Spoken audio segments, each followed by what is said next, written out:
시간이 되었으므로 우리 함께 사도신경 고백함으로 예배 자리로 나아가겠습니다. 나는 전능하신 아버지 하나님 천지의 창조주를 믿습니다. 나는 그의 유일하신 아들 우리 주 예수 그리스도를 믿습니다. 그는 성령으로 잉태되어 동정녀 마리아에게서 나시고 본디오 빌라도에게 고난을 받아 십자가에 못 박혀 죽으시고 장사된 지 사흘 만에 죽은 자 가운데서 다시 살아나셨으며 하늘에 오르시어 전능하신 아버지 하나님 우편에 앉아 계시다가 거기로부터 살아있는 자와 죽은 자를 심판하러 오십니다. 나는 성령을 믿으며 거룩한 공교회와 성도의 교제와 죄를 용서받는 것과 몸의 부활과 영생을 믿습니다. 아멘. 이렇게 찬양하심으로 예배를 시작하겠습니다. 하나님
신호를 주고 계십니다. 우리는 그 신호를 알지만 모른 채 할 때가 많은 것 같습니다. 이 시간 기도드릴 때 우리의 모습들을 회개하고 이 시간 이 예배에 하나님이 임하게 해달라고 하나님을 영접하는 시간이 되게 해달라고 기도드리겠고 말씀 선포하는 모든 사람을 위해 이 시간 다 같이 기도드리겠습니다.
하나님 아버지 감사합니다.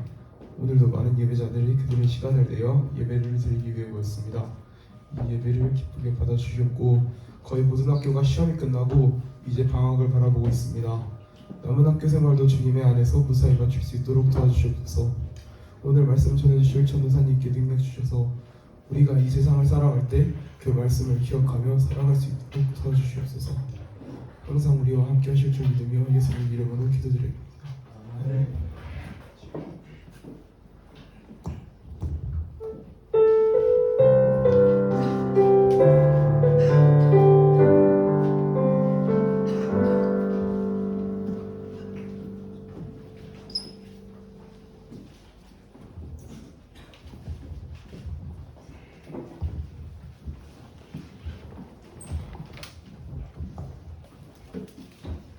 읽으실 말씀은 사도행전 1장 8절입니다.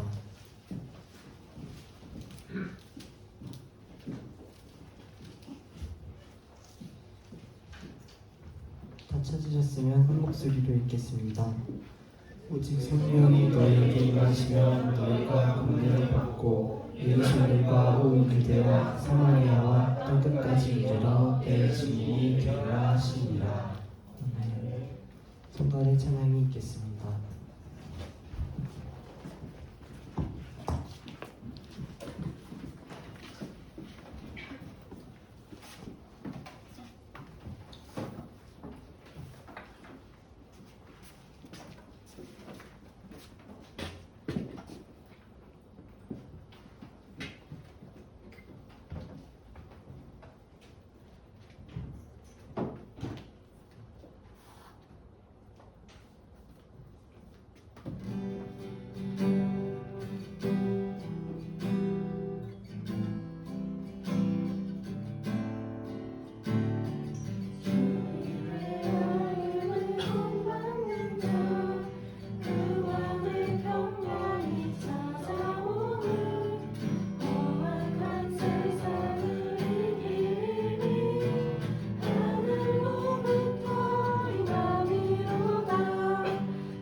감사합니다. 귀한 찬양. 그래요. 여러분 반갑습니다. 한 주간 잘 보냈죠? 이제 시험도 거의 끝나고 이제 홀가분한 마음으로 대부분 방학을 또 기다리고 있을 것 같아요. 남은 한 학기 동안 이제 한 2, 3주 정도 남은 것 같은데 한 학기 동안 원 없이 놀고 건강하게 또 잘 마무리 하시길 바래요. 우리 지난주에 무슨 주제로 말씀을 들었는지 여러분 기억나나요? 기억나나요? 우리 방금 성가대 찬양했던 것이랑 비슷한 주제죠. 같은 주제죠. 하나님을 본받는 자라는 주제로 우리가 말씀을 들었습니다. 지난 6월달 한 달간은 우리가 로마서 말씀을 들었고 지난주랑 이번 주는 우리가 그리스도인의 삶이 어떠해야 하는지에 대해서 알아보고 있습니다. 우리 그러면 지난주에 했던 말씀을 잠깐 짚고 넘어가 보도록 하겠습니다. 자, 우리가 우선 하나님의 주권과 은혜로 신분이 변화되었다는 이야기를 들었어요. 그렇죠? 그래서 우리는 더 이상 죄의 종이 아니라 하나님의 사랑받는 자녀가 되었다라는 사실을 우리가 들었습니다. 하지만 우리의 모습은 여전히 부족하고 여전히 죄인인 모습이 계속해서 죄된 본성이 남아있는 것을 우리가 보게 되는데요. 우리는 그것에 대한 고민을 계속하면서 하나님을 본받는 자가 되어야 한다라는 말씀을 지난주에 했죠. 그리고 또 예수님의 그 사랑을 깨닫고 이제 그 사랑을 베풀면서 살아가야 한다는 말씀도 들었습니다. 그래서 우리는 날마다 말씀을 보고 묵상하고 하면서 예수님의 사랑까지 점점 자라가야 한다. 어린아이 신앙에서 벗어나서 점점 말씀으로 행하는 삶을 따라 살면서 점점 자라가야 한다라고 얘기했습니다. 그러면서 이제 신분이 변화되었으면 그 신분에 맞는 그런 삶을 살아가야 한다라는 이야기를 했죠. 좀 기억이 나시죠? 이제 들어보니까 이처럼 그리스도인은 하나님을 본받는 삶 그리고 사랑을 베풀면서 예수님을 닮아가는 삶을 살아가야 합니다. 오늘은 지난주에 이어서 두 번째로 그리스도인의 삶이 어떠해야 하는지 알아보기를 원합니다. 오늘 제목은 모여도 교회, 흩어져도 교회라는 제목입니다. 자, 우리 첫 번째로 예배에 대해서 한번 짤막하진 않고 알아보도록 하겠습니다. 여러분, 우리가 매주 주일에 이 자리에 나와서 예배를 드립니다. 하나님께 예배를 드립니다. 오늘 이 자리에 모인 여러분도 하나님께 예배를 드리기 위해 나와왔습니다. 아마 기독교인이라고 했을 때 가장 다른 사람들에게 있어서 가장 눈에 띄는 큰 특징은 매주 일요일마다 교회에 가서 예배라는 행위를 드린다는 거일 거예요. 그렇죠? 교회 안에 많은 교인들도 우리 예수님을 믿는 사람들도 이런 특징을 가지고 스스로 나는 기독교인이야 라고 여기고는 합니다. 그래서 일요일에 교회를 간다 이꼴 기독교인이다 라는 인식이 사실은 세상의 인식인데 이게 우리 안에도 들어와서 우리도 그걸로 우리의 정체성을 찾고는 해요. 그런데 교회에 나와서 이렇게 이 자리에서 예배를 드린다라는 것만으로 우리의 정체성을 찾기에는 충분하지는 않습니다. 예배는 어떠한 장소 그리고 시간 그리고 형식에 국한되는 활동이 아님을 우리가 기억을 해야 합니다. 여러분이 생각할 때 예배가 뭐라고 생각하는지 잘 모르겠는데 스스로 한번 예배에 대해서 좀 생각을 해보시기 바래요. 예배가 뭘까? 우리가 드리는 예배가 뭘까? 많은 사람들이 예배를 생각할 때 좀 형식적인 절차에 대해서 많이 생각을 해요. 그러니까 우리가 오늘 드리는 것처럼 찬양, 뭐 대표기도 있고 헌금 있고 설교 있고 뭐 어쩔 때는 성찬식도 있고 이런 것들을 많이 떠올립니다. 그러면서 이런 우리가 하는 절차들 그리고 행위들이 예배다라고 정의를 하곤 해요. 전도사님도 예배에 대해서 잘 알지 못했을 때 조금 의문이 많이 들었어요. 그러니까 일주일에 한 번씩 교회에 와서 찬양을 부르고 그리고 말씀을 앉아서 가만히 듣는데 이걸로 하나님이 이런 예배의식이 하나님과 관련되어 있긴 하지만 정말로 하나님이 이걸로 영광을 받으시는 건가? 라는 질문을 스스로 좀 하곤 했었어요. 여러분 우리가 기억해야 되는 거는 예배라는 것은 외적인 뭔가 행위들 그리고 활동이나 의식 절차에 관한 것이 아닙니다. 예배는 우리가 찬양하고 그리고 기도하고 순종하는 대상인 하나님을 경배하고 그리고 설교자가 이렇게 하나님의 말씀을 여러분에게 선포할 때에 우리 마음속에서 일어나는 일이 예배예요. 그러니까 예배가 이런 행위나 이런 절차가 아니라 우리 마음속에서 일어나는 어떠한 하나님께 경배드리는 그 마음이 바로 예배라는 것입니다.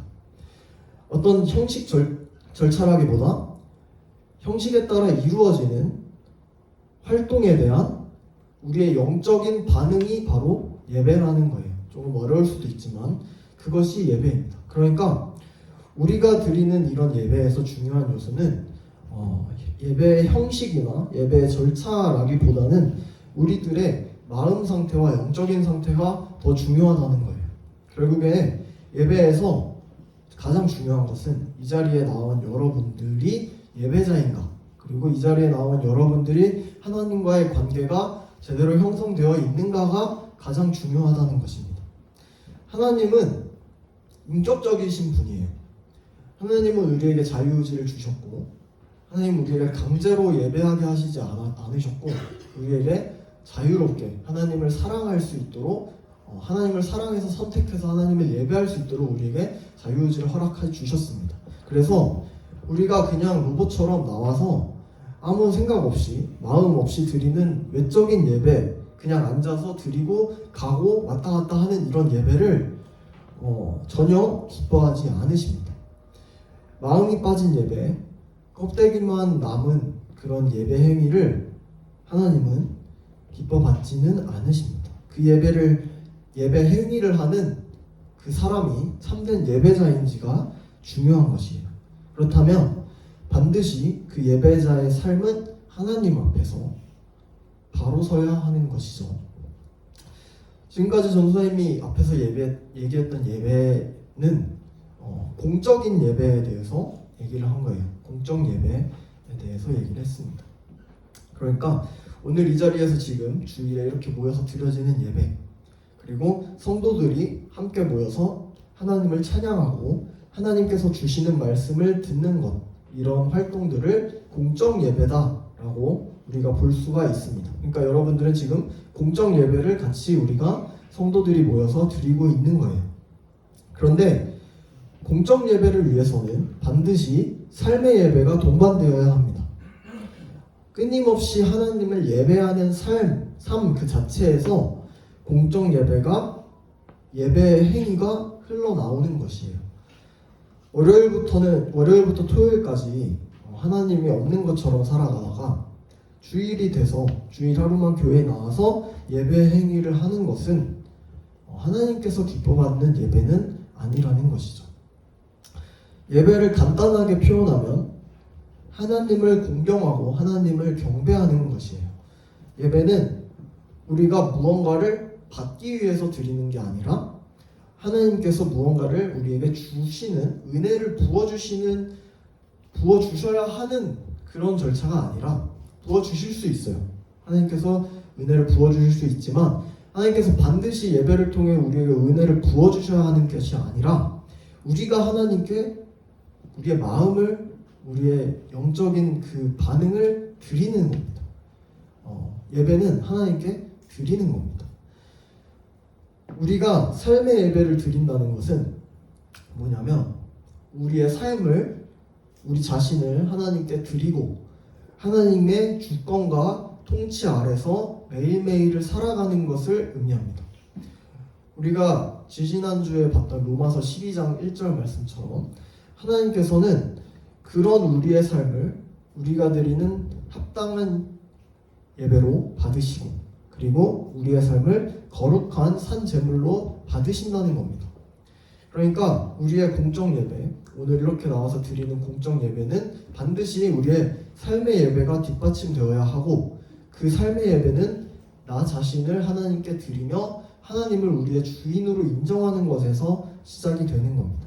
그런 마음으로 우리가 6일간을 살아내고 일주일에 한 번 주일에 예수님을 믿는 성도들이 다 같이 모여서 공적 예배를 드릴 때 주님께 대한 그 마음을 표현하는 것, 그것이 바로 온전한 공적 예배인 겁니다.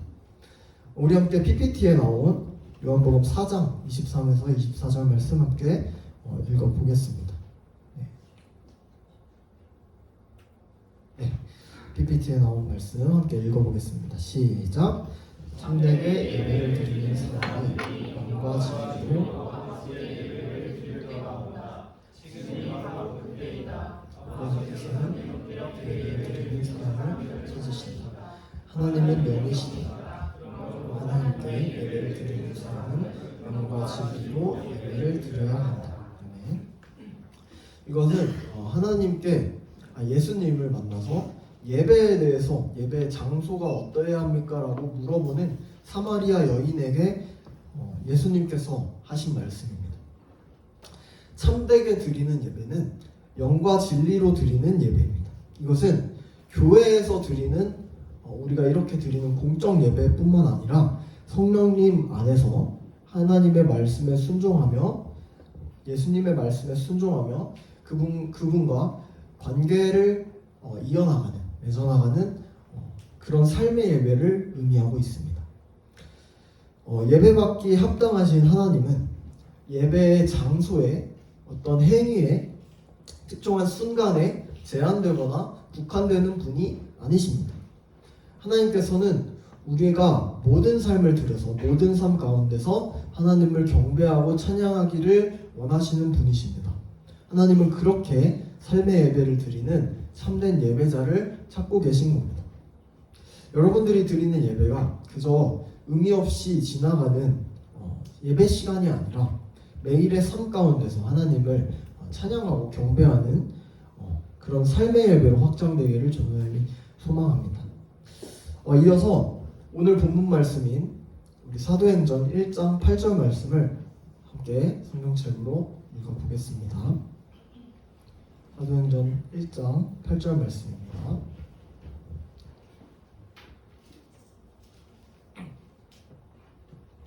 함께 읽어봅시다. 시작. 오직 성령이 너희에게 임하시며 너희가 권능을 받고 예루살렘과 온 유대와 사마리아 땅 끝까지 이르러 내 증인이 되리라 하시니라. 아멘. 여러분, 예수님과 3년 동안 함께했던 그 제자들이 예수님께서 십자가 위에서 죽으신 것과 그리고 3일 만에 다시 부활하신 것을 보고도, 눈으로 보고도 그것을 여전히 변화되지 못한 모습을 예수님 앞에서 보였습니다. 본문 위에 우리 1장 6절에서는 부활하신 예수님께 이스라엘의 정치적인 회복에 관해서 그 때가 언제인지를 여쭈어보는 야망과 권력에 아직도 거기서 벗어나지 못하는 모습을 우리가 볼 수가 있습니다.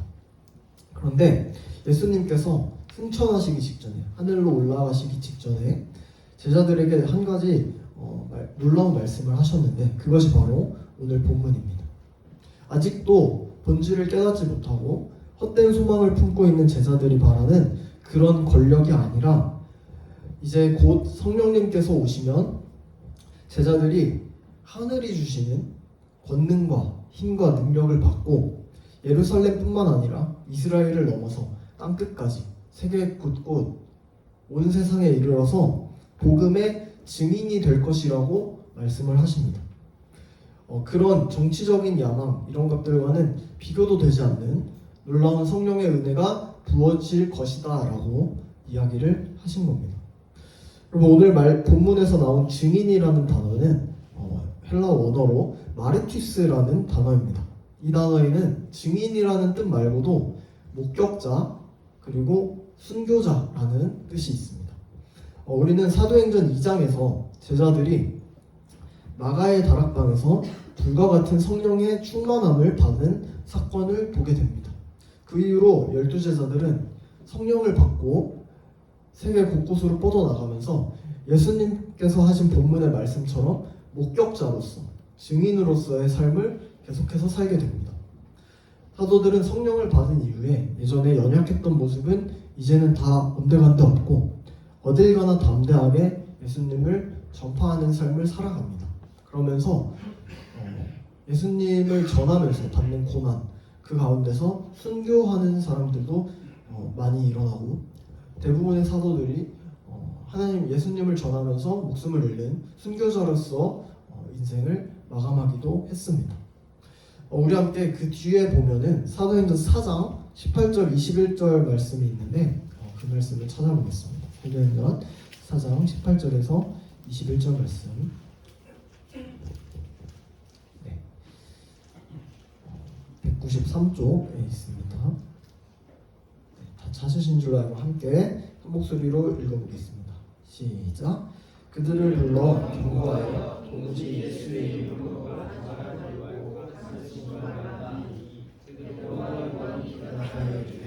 하나님 앞에서 너희의 말을 듣는 것이 하나님의 말씀을 듣는 것보다 옳은가 판단하라. 우리는 보고 들은 것을 말하지 아니할 수 없다.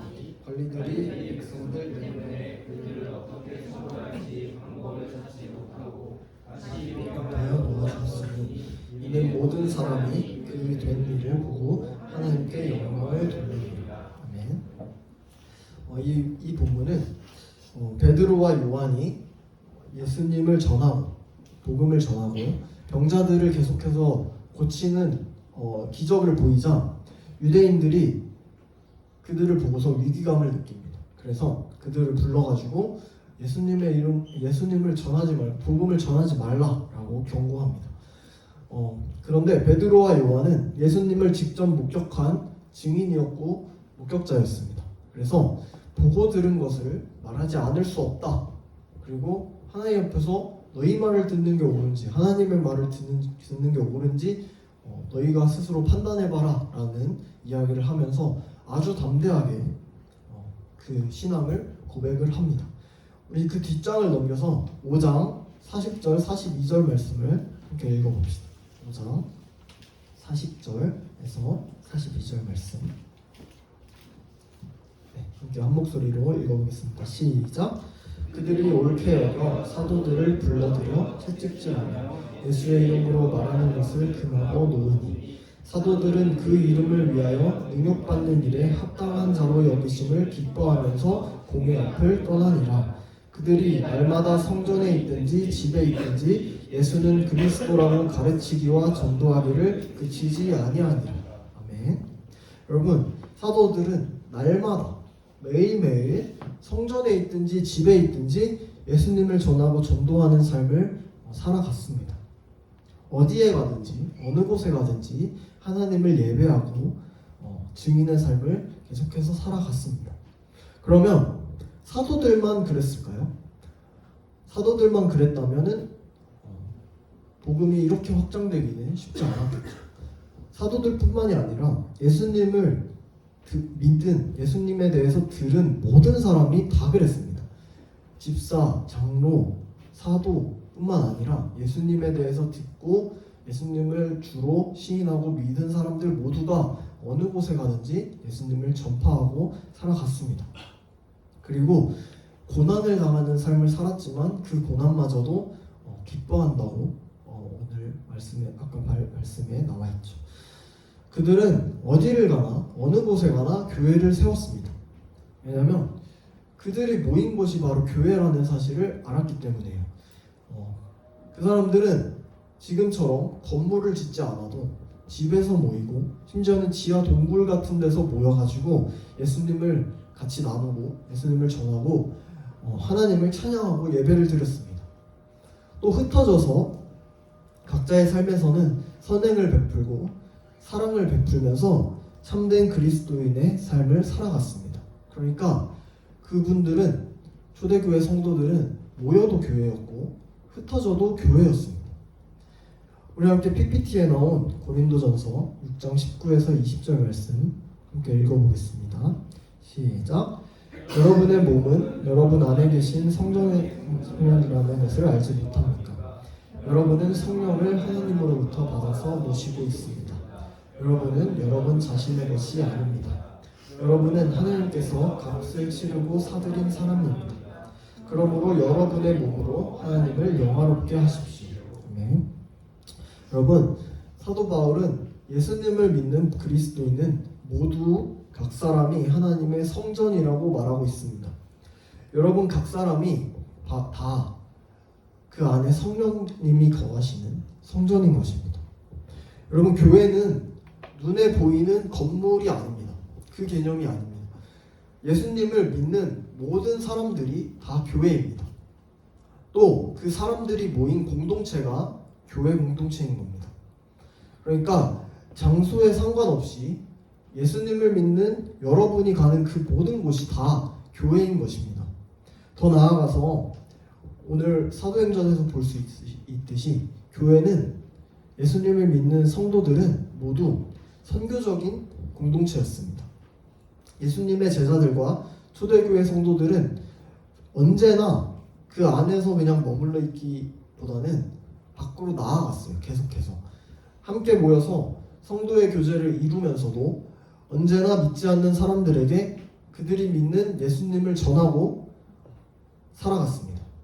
그리고 일상을 살아가면서도 항상 선행을 베풀고 사랑을 베풀어 가면서 예수님을 전하는 삶을 살아갔습니다. 그래서 여러분 교회는 근본적으로 선교적인 공동체라고 할 수가 있습니다. 복음을 들고 밖으로 나가는 게 너무나 당연하고 일상이었어요. 초대교회에서는. 예수님께서 분부하신 교회의 사명, 우리가 오늘 읽었던 사도행전 1장 8절 말씀, 온 유대와 사마리아와 땅끝까지 이르러서 복음의 증인이 될 것이라는 그 말씀은 교회의 사명이, 우리 그리스도인들의 사명이 결국 선교, 예수님을 전하는 삶이다 라는 것을 우리가 알 수 있는 겁니다. 그래서 초대교회 성도들은 그 교회의 사명에 대해서 너무 명확하게 알고 있었어요. 그렇기 때문에 말하지 않고 모른 체 할 수가 없이 계속해서 밖으로 뻗어져 나갔던 겁니다. 그들의 일상이 바로 선교지였고 그들이 어디든지 가는 곳이 다 선교지였습니다. 또 그들이 교회였기 때문에 언제 어디서나 하나님을 예배하는 삶을 살았습니다. 그 정체성이 스스로가 교회라는 사실을 알고 있었기 때문에 어딜 가나 하나님을 예배하는 삶의 예배자로서 바로 서서 살았습니다. 여러분 그러면 초대교회 성도들이 그랬다면, 성경에서 나와 있는 교회의 모습이 그렇다면 오늘날 그리스도인들도 그리고 오늘날 교회의 모습도 마찬가지여야 합니다. 종교행위를 하는 기독교인 타이틀이 아니라 이것은 세상 사람들이 우리에게 부여한 그리고 세속화된 교회가 영향을 받은 모습인 거예요. 종교행위를 하는 기독교인이 아니라 살아 숨쉬는 선교적 공동체로서의 교회가 바로 그리스도인들의 정체성이라는 것입니다. 건물로서의 교회뿐만 아니라 우리가 가는 곳 어디에서나 하나님을 예배하고 예수님을 전할 수 있어야 되는 것이 바로 그리스도인이라는 것입니다. 사도들은 예수님을 직접 보고 경험했습니다.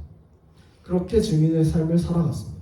그런데 2000년이 지난 오늘은 우리는 예수님을 직접 볼 수가 없어요. 그렇지만 우리는 말씀이신 예수님을 성경을 통해서 보게 됩니다. 그리고 그 성경을 통해서 주어진 말씀을 통해서 예수님을 직접 만나고 그리고 복음의 증인이 됩니다. 우리는 말씀을 통해서 증인의 삶을 살아갈 수 있는 거예요. 그렇기 때문에 말씀이 오늘날 너무나도 중요한 겁니다. 우리는 그래서 증인으로서 모여도 교회, 흩어져도 교회가 되어야 된다는 것입니다. 여러분, 그리스도인, 즉 교회의 사명은 복음을 전하는 삶을 사는 것이죠. 하나님과의 친밀한 관계 안에서 삶의 예배를 매일매일 드리면서 더 나아가서 그 일상 가운데 언제나 선교하는 삶을 사는 겁니다. 학교에서, 직장에서, 가정에서 우리가 있는 그곳이 바로 교회이고, 만약 그곳에 예수님을 믿지 않는 사람들이 있다면, 한 명이라도 있다면 그곳이 바로 선교지인 겁니다. 여러분들의 일상은 어느 곳에서 이루어집니까? 아마 여러분들은 일주일에 한 40시간 이상은 학교에서 보낼 거예요. 여러분, 예수님을 믿는 그리스도인이 바로 교회라면 여러분들이 있는 그 학교에서도 여러분들은 예배자로서 바로 설 수 있어야 합니다. 학교에서도 선행을 행하고 사랑을 베풀면서 예수님의 향기를 나타낼 수 있는 교회가 되어야 한다는 거예요. 그것이 그리스도인으로서 너무너무 당연하고 마땅한 일인 겁니다. 우리 함께 요한복음 20장 21절 말씀을 찾아 읽어봅시다. 신약 184페이지에 있습니다. 요한복음 20장 21절 말씀.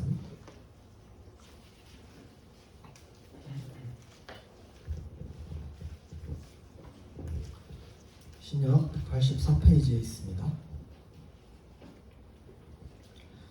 네, 다 찾으신 줄로 알고 함께 한 목소리로 읽어봅시다. 시작. 예수께서 또 이르시되 너희에게 평강이 있을지어다. 아버지께서 나를 보내신 것 같이 나도 너희를 보내노라. 아멘. 이 말씀은 예수님께서 제자들에게 하신 말씀입니다. 예수님은 하나님께로부터 세상에 보냄을 받은 선교사입니다. 그런 예수님께서는 다시 한번 제자들에게 세상으로 나아가라, 내가 너희를 보낸다 라고 말씀하셨습니다. 제자들은 세상으로 퍼져나갔고 사도라는 직분을 받는데, 어원적으로 이 사도라는 말은 보냄받은 자라는 뜻을 가지고 있습니다.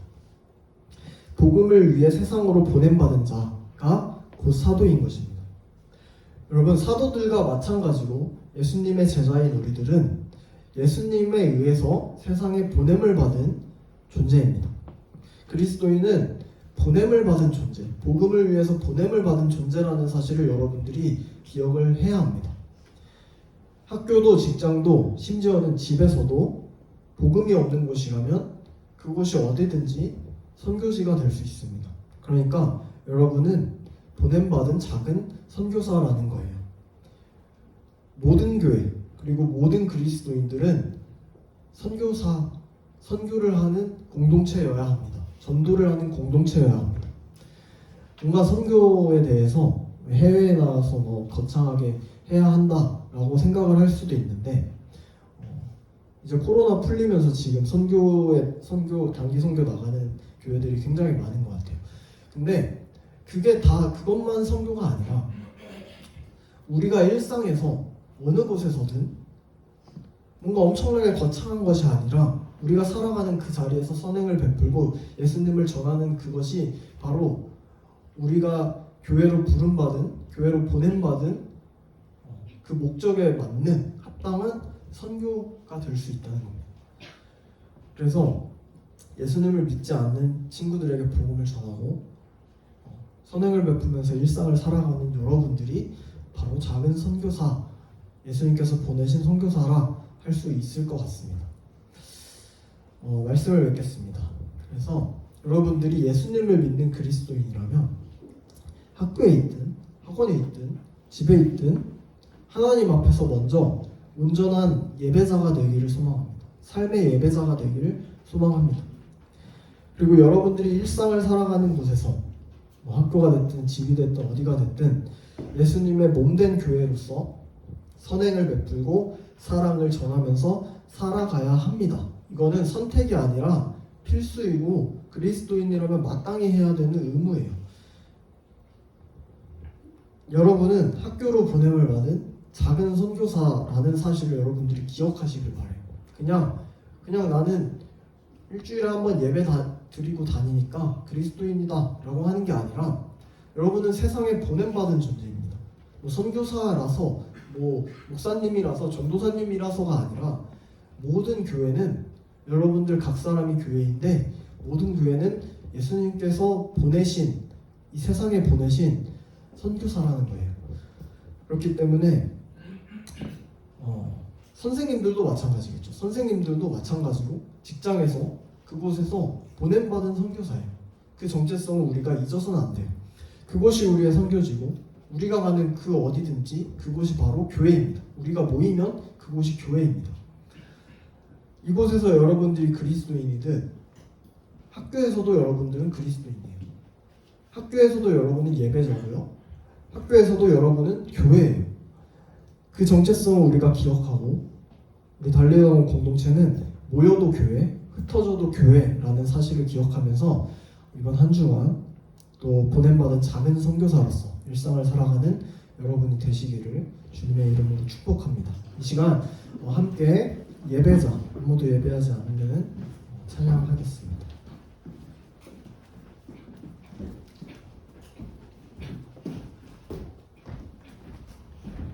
반주 해주시고요. 이렇게 가사를 묵상하면서 우리가 정말 삶의 예배자로서 바로 설 수 있는 그런 결단을 하기를 소망합니다.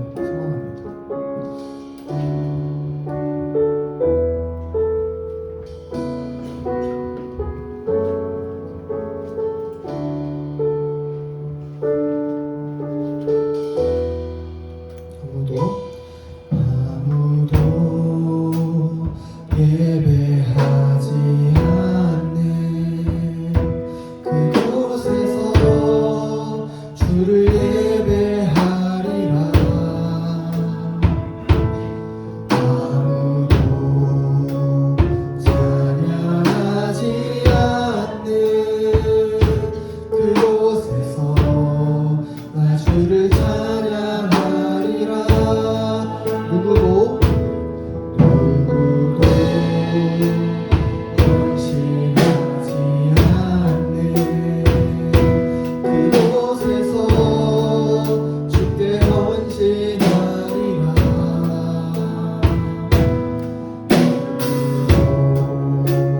증거하지 않는 그곳에서 나 주를 증거하리라.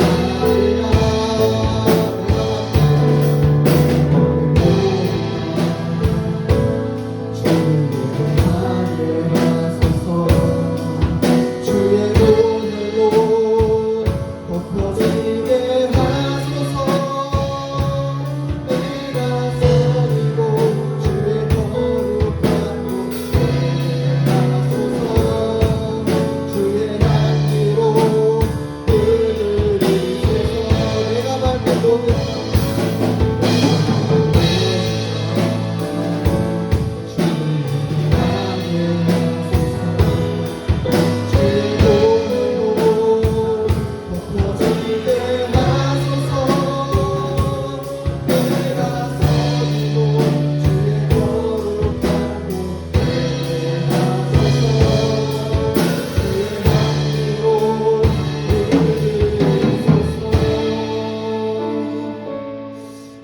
우리 이 시간 두 가지 기도 제목 놓고 함께 기도하기를 소망합니다. 첫 번째 기도 제목은 우리가 언제 어디서나 하나님을 예배하며 복음의 증인으로서 또 작은 선교사로서 살아가는 참된 그리스도인 될 수 있도록 인도해 달라고. 또 두 번째 기도 제목은 우리 달리다고 학생부가 모여도 교회, 흩어져도 교회가 될 수 있도록 인도해 달라고. 우리 함께 큰 목소리로 기도하시겠습니다.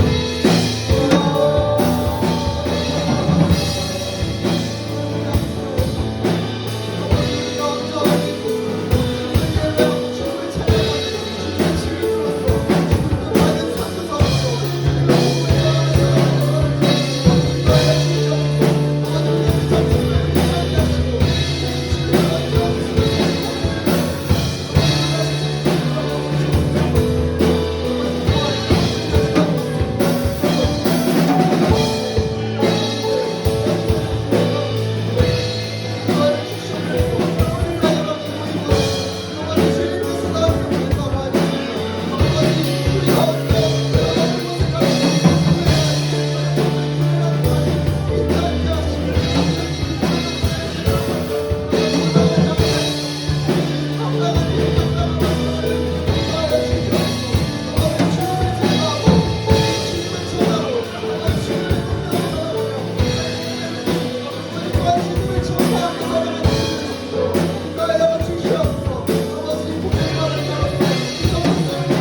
우리를 너무나도 사랑하셔서 독생자 예수 그리스도를 이 땅에 보내주신 하나님 아버지, 이제는 우리가 각자의 삶의 자리로 보냄을 받았다는 사실을 깨닫습니다.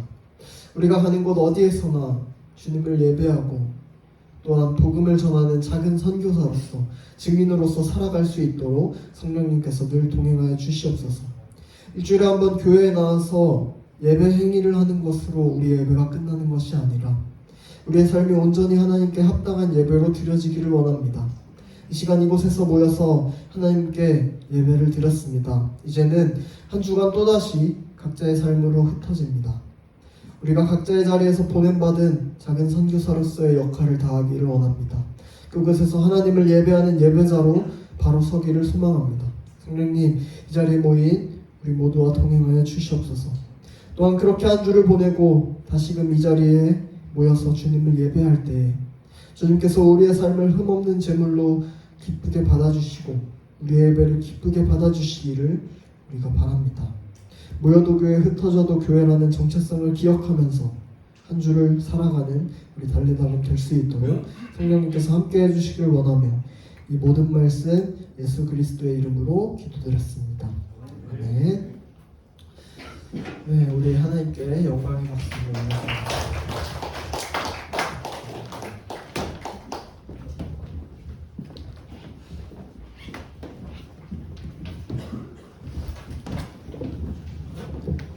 헌금 찬양하시면서 준비하신 헌금 드리도록 하겠습니다.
다 같이 기도합니다. 사랑과 은혜가 풍성하신 하나님 아버지 감사합니다. 오늘도 이 시간에 예배 후에 함께하여 주셔서 찬양과 말씀을 듣는 가운데 저희 이 말씀을 잘 깨닫게 해주시고 하나님께 더욱 가까이 다가가서 주님과 함께 동행하는 삶을 살아갈 수 있는 귀한 은혜를 주심을 감사합니다. 부족하고 연약한 저희들이지만 말씀 가운데 은혜를 받게 해주시고 말씀을 들을 때마다 더욱 강하고 담대한 믿음을 가지고 살아갈 수 있는 저희들의 삶이 될 수 있도록 인도하여 주옵소서. 무더운 날씨를 잘 극복하며 열심히 하는 우리 학생들에게 지혜와 능력을 부어주셔서 어떠한 고난과 역경이 있을지라도 큰 믿음을 가지고 오직 주님만을 바라보고 나아가는 믿음으로 승리하는 삶이 될 수 있도록 힘있게 붙들어 주시옵소서.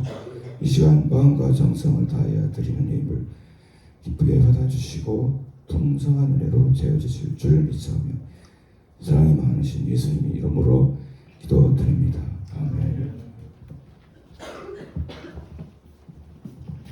주기도 부르심으로 예배를 마치도록 하겠습니다. 하늘에 계신 우리 아버지의 이름을 거룩하게 하시며 아버지의 나라가 오게 하시며 아버지의 뜻이 하늘에서와 같이 땅에서도 이루어지게 하소서. 우리에게 용을 하시고 주시고 우리가 우리에게 잘못한 사람을 용서하여 준 것 같이 우리 죄를 용서하여 주시고 우리를 시험에 빠지지 않게 하시고 악에서 구하소서. 나라와 권능과 영광이 영원히 아버지의 것입니다. 아멘.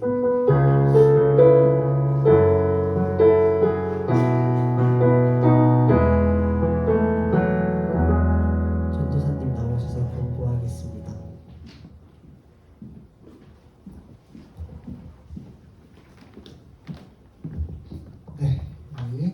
시간입니다. 우리 첫 번째 광고는 오늘 7월자 생일 축하, 7월 생일자 축하했습니다. 혹시 지민이랑 재윤이 맞죠? 네, 지민이랑 재윤이 앞으로 나와주세요. 축하해 줄게요. 윤준이 맞죠? 네. 또 오랜만에 본 것 같은데 반갑습니다. 네. 우리 축하송 하겠습니다. 네, 축하합니다.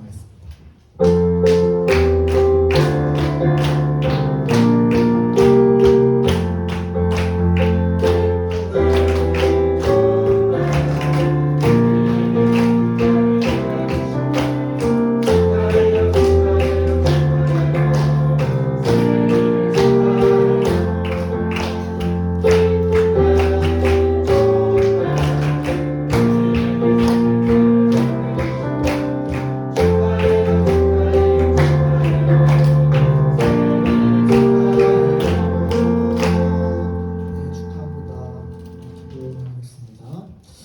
하나님 아버지, 이렇게 7월에 우리 재윤이와 지민이 주님께서 생일을 맞게 해주시니 감사합니다.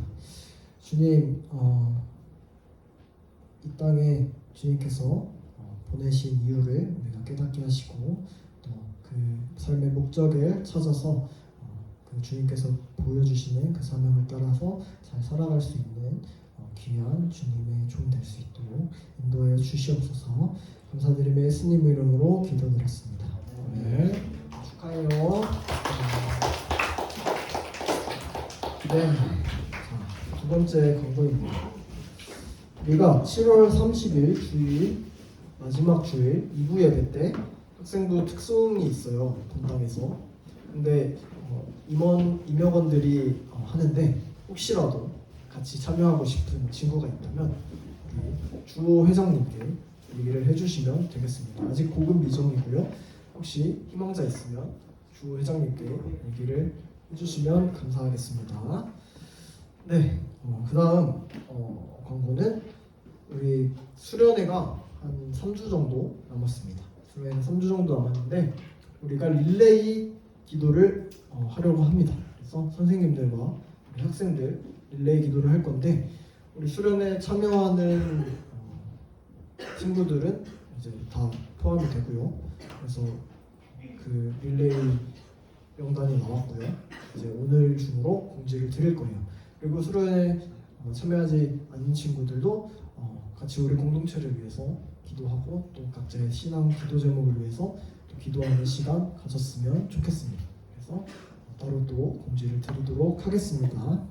네, 광고는 이상이고요. 우리 그러면 공과 시간으로 모이겠습니다. 수고하셨습니다.